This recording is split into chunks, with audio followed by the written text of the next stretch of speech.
Hello and welcome to निकटीज। आज इस वीडियो में हम करने वाले सैम्पल पेपर्स के क्वेश्चंस।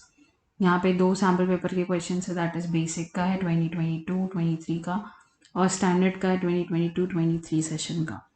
तो यहाँ पे दोनों ही 2022-23 के हैं, बेसिक और स्टैंडर्ड के। तो आप इसे ज़रूर देखिए, ट्राई करिए। वीडियो को पॉज करके पहले आप ट्राई करिए खुद से और फिर आप यहाँ पे सॉल्यूशन आकर देख सकते। तो पहला क्वेश्चन है, if 1 0 of the quadratic polynomial है ना, हमारे पास क्वाड्रेटिक पॉलिनोमियल गिवन है और उसका 0 है 2, then find the value of K. We have to find the value of K. Polynomial है x² + 3x + k, 0 1 of the 0 is 2 and we have to find the value of K. तो let's start. तो यहाँ पे हमारे पास polynomial given है, that is, उसको हम px ले लेते हैं, that is x² + 3x + k। और हमें बोला है कि 2 is the 0 of the polynomial, that means हम 2 वैल्यू पुट करेंगे तो पॉलिनोमियल विल बी 0, है ना। 2 क्या है, 0 of the polynomial, that is 2 put करेंगे तो पॉलिनोमियल 0 हो जाएगा। तो यहाँ पे हम 2 पुट कर लेंगे तो 2 का स्क्वायर, x की जगह 2 पुट करेंगे तो यहाँ पे 2 का स्क्वायर विल बी 4, 3 2 यहाँ पे आ जाएगा 6 + k = 0। तो k आ जाएगा यहाँ पे -10। तो answer is -10। Fine. Next question में आते हैं, दैट इज क्वेश्चन नंबर 2। तो क्वेश्चन नंबर 2 क्या बोल रहा है, find the zeros of the quadratic polynomial. यहाँ पे क्वाड्रेटिक पॉलिनोमियल गिवन है 6x² - 3 - 7x and verify the relationship between the zeros and the coefficient. ये क्वेश्चन एनसीईआरटी का ही है ना। आप एक्सरसाइज सेकेंड एक्सरसाइज देखेंगे तो उसमें आपको फर्स्ट क्वेश्चन में ही मिल जाएगा ये क्वेश्चन। तो उसको सॉल्व कर लेते हैं फटाफट। यहाँ पे हमारे पास पॉलिनोमियल गिवन है, that is 6x² - 3a - 7x। ठीक है,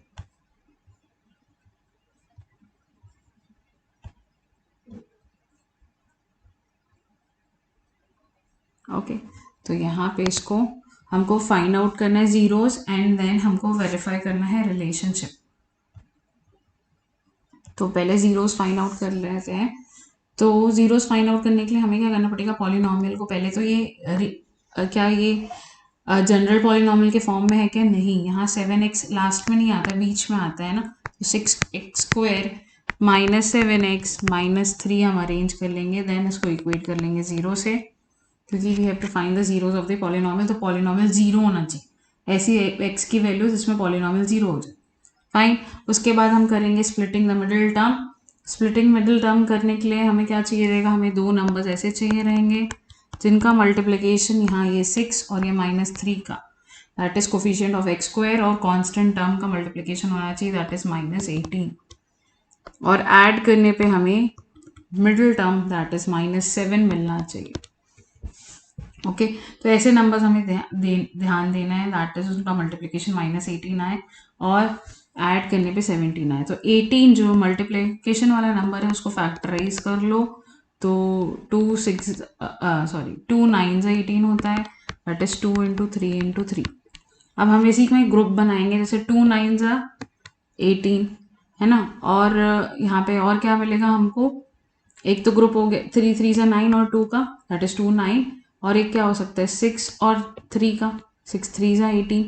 तो इनमें से हमें दो ऐसे नंबर चूज करना है जिसमें 7 आए। तो 6 और 3 को यूज करके तो 7 नहीं बन सकता, 2 और 9 को यूज करके बन सकता है, यस। यहाँ पे हम ले सकते हैं कि -9 एंड +2, तो हमें -7 मिलेगा, और -9 × 2 करेंगे तो -18 मिलेगा। तो हमारे जो नंबर्स हो गए वो कौन कौन से हो गए, दैट इज हमारे नंबर है -9 एंड +2। तो हम मिडिल टर्म को लिख लेंगे -9x + 2x - 3 = 0। अब हम इन दोनों को ग्रुप करके कॉमन निकाल लेंगे, तो यहाँ आ जाएगा 3x, तो यहाँ बच जाएगा 2x - 3।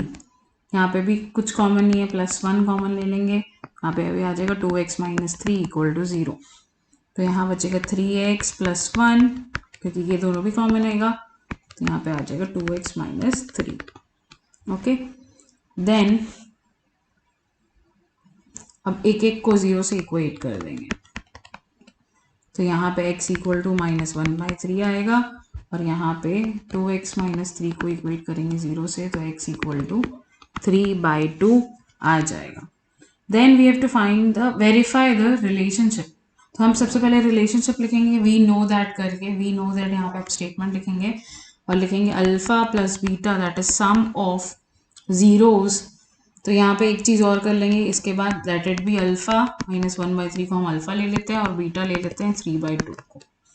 ठीक है, तो alpha plus beta equal to -b/a and alpha into beta equal to c/a। फटाफट सारी वैल्यूज डाल देते हैं। अल्फा क्या है -1/3, बीटा है 3/2, माइनस बी क्या है, b है -7 और जो a है हमारा वो है 6, तो -7/6 सॉल्व कर लेंगे, एलसीएम ले लेंगे, यहाँ पे हो जाएगा -2 + 3 3 = 9 और 3 + 2 = 6। इसको सॉल्व कर लेंगे तो 7/6 आएगा। और इधर मैं LHS सॉल्व कर रही हूँ, इधर इस साइड मैं LHS सॉल्व कर रही हूँ और इस साइड में RHS सॉल्व कर रही हूँ। फाइन, तो यहाँ पे आ जाएगा 7/6 और यहाँ पे भी 7/6। तो ये LHS इक्वल टू RHS आ रहा है, hence verified. Similarly alpha into beta equal to c/a को भी प्रूफ कर लेंगे। तो यहाँ आ जाते हैं, तो alpha is -1/3 into beta is 3/2। What is c क्या है यहाँ पे -3 और a क्या है 6, तो -3/6। तो इसको सॉल्व कर लेंगे तो यहाँ पे भी -3/6 आ रहा है। तो LHS equal to RHS, hence proved. Okay, देखते हैं क्वेश्चन नंबर 3। अगर आपको वीडियो अच्छी लग रही हो तो please like share and subscribe. अब देख रहे हैं हम क्वेश्चन नंबर 3 जो कि हमने लिया है सैम्पल पेपर स्टैंडर्ड से 2022-23 से। Let b be the prime number. The quadratic equation having its root as factor of p is, means we have to find the quadratic equation। हमारे पास 4 ऑप्शन है, उसमें से हमको देखने की कौन सी क्वाड्रेटिक इक्वेशन ऐसी है जिसके रूट्स क्या है, फैक्टर ऑफ p के फैक्टर है, एंड p इस क्या है, p एक प्राइम नंबर है। तो यही एक ट्रिक की क्वेश्चन है। यहाँ पे ट्रिक क्या है कि p जो है ना, ये अब ये क्या है, ट्रिकी क्वेश्चन है। कैसे ट्रिकी है, क्योंकि हमको यहाँ पे कोई भी नंबर्स नहीं गिवन है उसके कारण, और दूसरा सिंपल बोल दिया कि जो रूट्स हैं वो फैक्टर्स हैं p के। अब आपको पता होना चाहिए, अगर इफ p एक कोई नंबर होता है prime number, let it be 2, तो 2 के फैक्टर्स क्या होंगे, 2 और 1, है ना। 2 और 1 इसके क्या होंगे, फैक्टर्स होंगे। कोई भी प्राइम नंबर ले लो, आप उसके फैक्टर्स देखोगे कि वो नंबर और 1 आएगा। तो अगर p एक प्राइम फैक्टर है तो उसके फैक्टर्स क्या होंगे, 1 एंड p। फाइन, तो अब हमारे जो जीरोज हो गए are the factors of p, मतलब एक जो है अल्फा को 1 ले लेते हैं और बीटा को p ले लेते हैं, क्योंकि फैक्टर्स आर 1 एंड p, दो फैक्टर्स हैं और वही दो रूट्स हैं, तो एक को अल्फा ले लेंगे, एक को बीटा ले लेंगे। अब हमें फाइंड आउट करना है क्वाड्रेटिक इक्वेशन। तो क्वाड्रेटिक इक्वेशन के लिए हमें एक क्वाड्रेटिक पॉलिनोमियल, तो उसके लिए हमें पता है यहाँ, क्योंकि MCQ है तो हम पूरा नहीं करेंगे कि alpha plus beta equal to -b/a, alpha into beta equal to c/a, फिर a को अलॉट कर दो k की वैल्यू। हम डायरेक्टली करेंगे क्या कि हमें पता है क्वाड्रेटिक इक्वेशन क्या होगी, k² minus alpha plus beta x plus alpha beta. ये एक्सप्रेशन हम लर्न करेंगे और ये हम MCQs में यूज करने वाले हैं। ठीक है, तो यहाँ k का k ही रहेगा, x² minus alpha plus beta मतलब 1 + p, और अल्फा इंटू बीटा मतलब 1 इंटू p इज p। ठीक है, अब ऑप्शंस में हम चेक कर लेते हैं, हमारी ये एक्सप्रेशन आ रही है, हम ऑप्शंस में चेक कर लेते हैं कि k की क्या वैल्यू ली गई है। यहाँ सारे ऑप्शंस में देखो a का जो मतलब a का पोजीशन में क्या आ रहा है, 1 आ रहा है, a की वैल्यू क्या है सबकी 1। ओके, तो यहाँ पे भी हम k की वैल्यू क्या डालेंगे, क्योंकि जब k से मल्टीप्लाई करेंगे तो ये k जो है वो a की पोजीशन में आएगा और यहाँ पे a की वैल्यू क्या है 1 है। तो k को अगर 1 डालेंगे तो यहाँ पे एक्सप्रेशन बनेगा x² 1 + px + p। क्या ऐसा कोई है एक्सप्रेशन? देखो ये नेगेटिव आ रहा है और इसको पॉजिटिव आ रहा है, ये याद रखो। तो यहाँ कोई एक्सप्रेशन है क्या? ये पहली वाली तो नहीं है, हाँ दूसरी वाली है। That means B is the correct option. x² - p + 1x + p। देखो यहाँ प्लस है और यहाँ माइनस है और इसको ओपन कर दिया एक्चुअल में, और यहाँ p + 1 डाला है, यहाँ p नहीं है, c की पोजिशन में। ओके, तो नेक्स्ट देखते हैं, that is if alpha and beta are the zeros of the polynomial. इसका पॉलिनोमियल के जीरोस के अल्फा एंड बीटा, और अल्फा + बीटा = अल्फा × बीटा है, देन p इज, हमको फाइंड आउट करना है p की वैल्यू। सिंपल, ये बहुत इजी सा क्वेश्चन है। Alpha beta are the zeros and हमको गिवन है यहाँ पे alpha + beta = alpha × beta. That means alpha + beta कितना क्या होता है -b/a and alpha × beta = c/a। अगर alpha and beta are the zeros तो अल्फा + बीटा = -b/a और अल्फा × बीटा = c/a, और ये दोनों ऑलरेडी इक्वल गिवन है। तो आप क्या करें नेक्स्ट, ए तो कैंसिल हो जाएगा, that means -b = c। b की वैल्यू पुट कर लेते हैं, तो यहाँ पे b की वैल्यू क्या है -2, तो -(-2) = c की वैल्यू क्या है 3p। अब इसको सॉल्व कर लेते हैं, 2 = 3p, p = 2/3। तो option B is correct. Question number 5. If the zeros of the polynomial are double in values to the zeros of the polynomial, इस polynomial के zeros जो हैं, है ना, और इस polynomial के zeros से there is a relation between them। क्या है वो relation? कि जो इस polynomial के zeros हैं are double, है ना, इसके इस जीरो, इनके जीरोस के डबल हैं, then find the value of p and q। यहाँ सबसे पहले हम स्टेटमेंट लिखेंगे, let the zeros of 2x² - 5x - 3 be alpha and beta. ठीक है, इसको क्या ले लेंगे हम, अल्फा बीटा। तो अकॉर्डिंग टू क्वेश्चन क्या होगा, है ना, therefore the zeros of x² + px + q will be equal to क्या देंगे बताओ, 2 अल्फा एंड 2 बीटा, है ना। therefore the zeros of are 2 alpha and 2 beta. अब क्वेश्चन क्लियर है, इसके जीरोस का डबल है ये वाले, ठीक है, इसके जो जीरोस है वो डबल है इसके जीरोस के।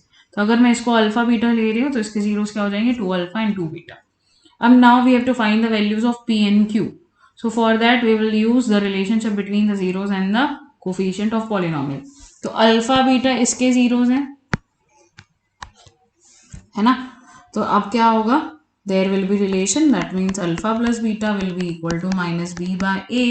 लेकिन हम पॉलिनोमियल कौन से यूज करेंगे, ये वाला। तो alpha + beta will be equal to -b, b कितना है -5 और a है 2, तो ये आ जाएगा 5/2। What about alpha × beta, alpha beta = c/a, alpha + beta = -3/2। ठीक है, अब हमें p और q की वैल्यू निकालना है। p और q b और c टाइप के हैं, यहाँ पे अगर ये p और q की वैल्यू निकालना है, दिस ये क्या है, ये p है और ये किस पोजीशन में है, b वाले पोजीशन में, और ये c वाले पोजीशन में। तो यहाँ पे भी हम रिलेशन लेंगे। तो रिलेशन लेंगे, हमको पता है सम ऑफ द जीरोस क्या होगा, दैट मीन्स 2 अल्फा। अब जीरोस 2 अल्फा एंड 2 बीटा है तो उनका ही सम लेंगे ना, that will be equal to -b/a, correct. और b क्या है, यहाँ पे 2 को कॉमन ले लें तो अल्फा + बीटा, 2 को b क्या है यहाँ पे p के बराबर, और a क्या है 1। इसको सॉल्व कर लेते हैं। अभी हमारे पास अल्फा बीटा आ चुका है, दैट इज 5/2। तो p क्या आ गया यहाँ पे -5, इजी। क्लियर। अब यहाँ पे हम वही स्टेटमेंट लिखेंगे, that is product of zeros equal to C by A. Product of zeros मतलब 2 alpha into 2 beta in this case, क्योंकि the zeros are 2 alpha and 2 beta, not alpha and beta. 2 2 से हो जाएगा 4 अल्फा बीटा, और सी दिया है हमें cube, और ए तो 1 है, तो 4 इंटू अल्फा इंटू बीटा अभी हमने निकाला, दैट इज -3/2। तो यहाँ आ जाएगा, कैंसिल कर लेंगे, 2 1 2 2 4 -6। तो Q कितना है -6 और P कितना है -5। ठीक है, क्वेश्चन देखे डरना नहीं है, जो सिर्फ गिवन है हमको वही लिखने। स्टैंडर्ड में ऐसे ही टाइप के आएंगे, थोड़ा सा ट्विस्ट करके देगा, डायरेक्ट क्वेश्चन नहीं देंगे, बहुत कम, मतलब इजी बनेगा पेपर तो डायरेक्ट क्वेश्चन आ जाएंगे, अदरवाइज ऐसी टाइप के क्वेश्चन देंगे। ठीक है, तो हमको कुछ नहीं करना है ऐसे क्वेश्चंस के लिए, हमको जो जो गिवन है पहले आप वो लिख लो, देन उसके बाद हमें जो नॉलेज है उसके ऊपर हमने क्या पढ़ा है ना, जैसे कि हमने पढ़ा है यहाँ पे relationship between zeros and a polynomial, तो हम फर्स्ट इक्वेशन के लिए रिलेशन यूज करेंगे, तब जीरो होंगे अल्फा और बीटा, है ना, और -b/a भी हम फर्स्ट इक्वेशन कर लेंगे। जब सेकेंड इक्वेशन की बारी आई तो हमारा जो जीरोस हो गए that will B 2 alpha and 2 beta, है ना, अल्फा बीटा नहीं लेंगे, अल्फा प्लस बीटा नहीं करेंगे यहाँ पे। Okay, sum of the zero, इसलिए आप यहाँ पे पहले एक, इसके पहले एक स्टेटमेंट लिख देना यहाँ पे कि sum of zeros is equal to -b/a। Similarly यहाँ पे भी एक स्टेटमेंट लिख देना, product of zeros equal to c/a, ताकि आपको ध्यान रहे यहाँ जो हम जीरोस ले रहे हैं सेकेंड इक्वेशन के लिए वो क्या है, 2 अल्फा एंड 2 बीटा। ठीक है, और सॉल्व कर लेंगे तो यहाँ पे आपको आंसर मिल जाएगा, that is p equal to -5 and q equal to -6। Fine, आप इसी क्वेश्चन को यहाँ देख सकते हैं जो कि प्रोवाइड किया था CBSE ने, सैम्पल पेपर के साथ आंसर्स भी आते हैं, है ना, उसमें मार्किंग स्कीम भी होती है कि कैसे कैसे वहाँ पे मार्क्स मिलेंगे हमको। तो आप इसी क्वेश्चन को जो अभी हमने लास्ट क्वेश्चन किया उसका सॉल्यूशन आप एक बार यहाँ से रीड कर सकते हो कि कैसे हमें लिखना है और कैसे हमें स्टेप मार्किंग मिलेगी। ओके, किया वही गया है, दैट इज अल्फा बीटा लिया है इसके लिए, और 2 अल्फा एंड 2 बीटा अभी द जीरोस ऑफ दिस। ठीक है, और रिलेशन फाइंड आउट किया है, और यहाँ पे p की वैल्यू -5 और q की वैल्यू -6 आ रही है। ओके, तो आप ये भी चेक कर लीजिए। Okay, that's all for this video. अगर आपको वीडियो अच्छी लगी हो please like share and subscribe, और सॉल्व ज़रूर करिए स्टैंडर्ड के क्वेश्चन, सिर्फ NCERT स्टैंडर्ड और बेसिक के सैम्पल पेपर के क्वेश्चंस, क्योंकि सिर्फ NCERT से काम नहीं चलेगा, स्टैंडर्ड वाले स्पेशली, क्योंकि अलग अलग तरीके से क्वेश्चन पूछे जाते हैं, और हमें सिर्फ 2 टाइप के क्वेश्चंस दिए हैं NCERT में। ओके, तो NCERT से सिर्फ काम नहीं चलेगा, आप सैम्पल पेपर्स भी साथ सॉल्व करिए।